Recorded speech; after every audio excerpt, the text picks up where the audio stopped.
एक समय की बात है, एक पत्नी के पति सीमा पे जा रहे हैं, बहाली का समय है। हाँ पत्नी बन जा रहे हैं तो उनकी पत्नी बहुत ही डरी मन से हुई है। कहती है कि पतिदेव जी आप जा तो रहे हैं, लेकिन कुछ मेरी भी ख्वाहिश है, उसको पूरा करते जाइएगा। और कहती है क्या कि पिया जात बाड़ा पुलिस के बहालिए में, कि पिया जात बाड़ा पुलिस के बहालिए, पिया जात बाड़ा पुलिस के बहालिए में, तक कुछ हूँ ले आईहा, कि कुछ हूँ ले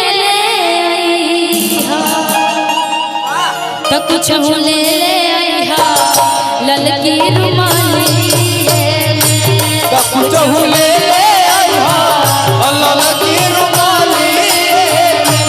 पिया जात बाड़ा पुलिस के बहालिए, तो पिया जात बाड़ा पुलिस के बहालिए, पिया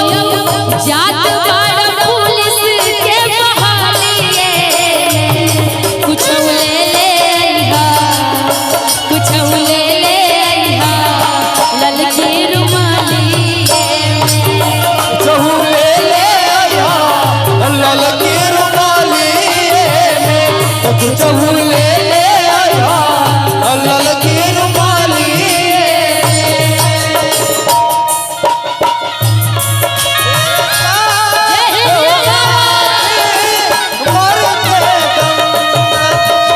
छोड़ेंगे ना तेरा साथ होता थी, मरते दम मर कपिया ले आईहा ललकी रुमाली में।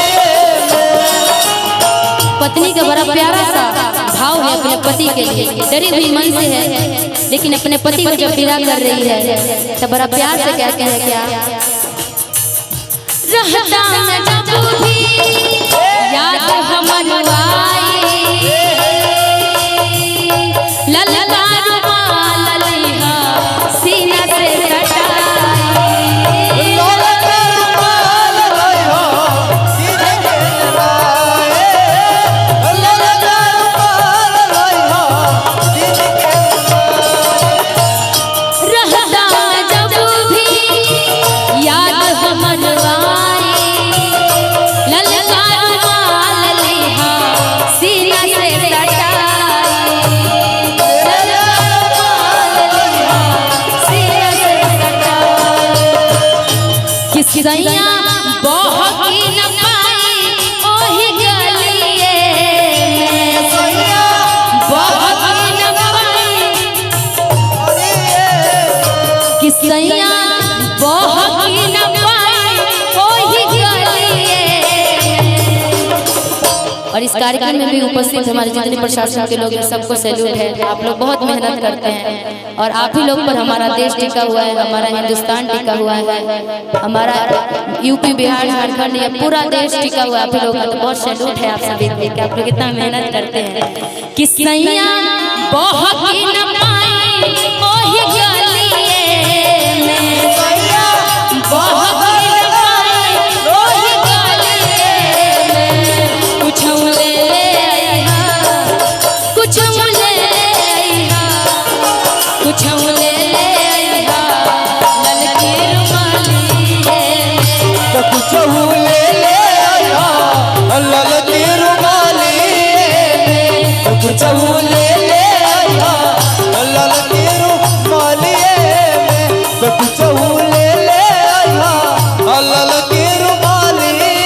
में। जब से सिपाही से, जब से सिपाही से